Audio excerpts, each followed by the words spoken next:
আমরা মালদা কোর্টে practising advocate, আমরা নিরপেক্ষ বিচারের জন্য আমরা সাথে আছি এবং এই যে একটা বড় ঘটনা ঘটিয়ে দিল, আমরা এটার তীব্র নিম্নতা করি এবং আমরা এর পক্ষে কোনোদিনই নাই।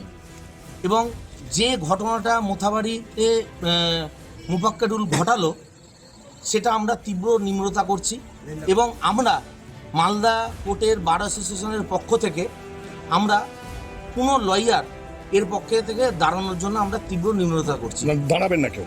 আমরা কেউ দাঁড়াইনি এবং আজকেও ডিএলএসএ থেকে মুভ হয়েছে, সেই ডিএলএসএ থেকেই ওরা মুভ করেছে। আমরা কোনো প্রাইভেট লয়ার হিসাবে আমরা কেউ দাঁড়াইনি। আপনার নাম পরিচয়? প্রদীপ্ত কুমার, মালদা বার এই ধরনের ঘটনাকে আপনারা একদম তীব্র নিম্নতা করছি।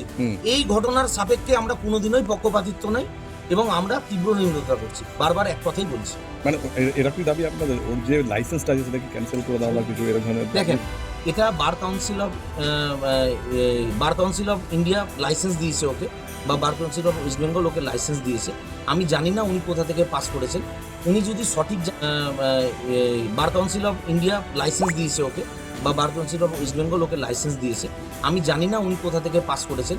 উনি যদি সঠিক জায়গা থেকে পাস করতে, তাহলে আমি মনে করি যে ও কোনোদিনই এই ঘটনা ঘটাতে পারতো না। যে একটা জাস্টিসের গাড়ি ভাঙচুর করা,